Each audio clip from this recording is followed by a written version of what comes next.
Bakan Bey'in elinden Çaldıran Eğitim Kültür Merkezi adlı projemiz birincilik ödülü aldı. Arkadaşlarımla beraber güzel bir temsiliyet ortaya koyduk diye düşünüyorum.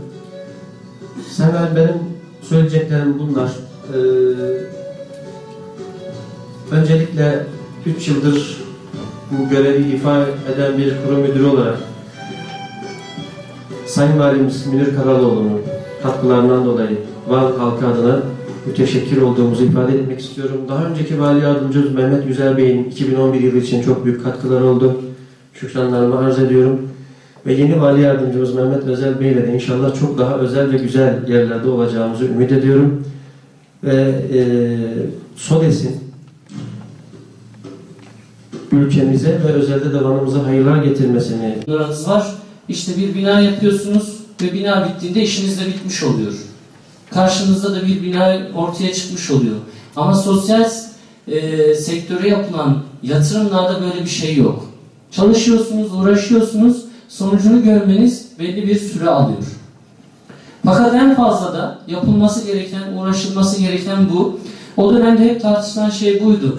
Yani biz işte 8 trilyon para gönderdik Urfa'ya, bu nerelere gitti, ne oldu, nasıl bir değişiklik ortaya çıktı, nasıl bir farklılık ortaya çıktı, bunu görmek istiyorlardı insanlar.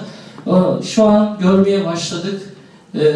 İşte üniversiteyi kazanan öğrencilerle, işte geleceğine sahip çıkan gençlerle, sokaktan topladığımız çocukların ilk halleriyle son halleriyle biz aslında sosyal destek projelerinin ne işe yaradığını artık görüyoruz. Elle tutulur hale geldi. Ama bu belli bir süreci gerektiriyor.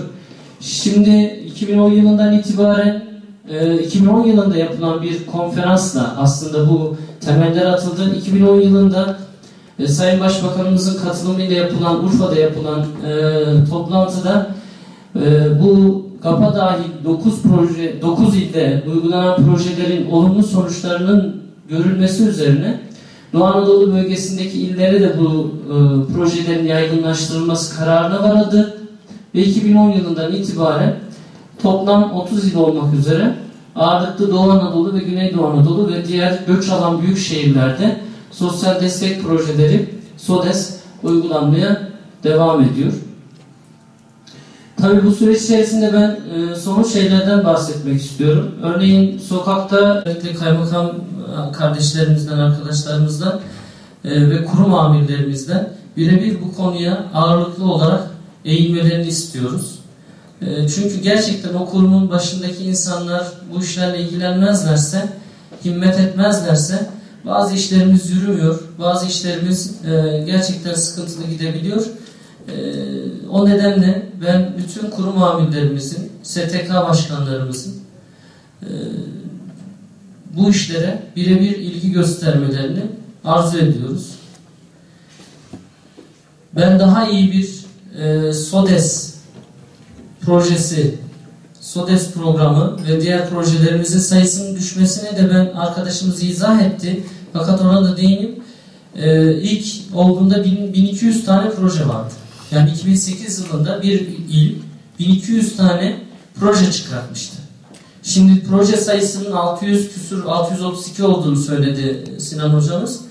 Bu bence doğru bir şey değil. Yani 2 tane verme hakkı olsa bile bir STK'nın kamu kurumlarının daha fazla proje üretmesi lazım.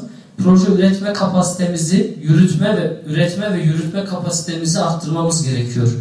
Yani çeşitli alanlarda daha orijinal, daha özgün projeler yapmamız lazım. Daha doğrudan doğruya dezavantajlı gruplara hitap eden projeler yapmamız gerekiyor. Proje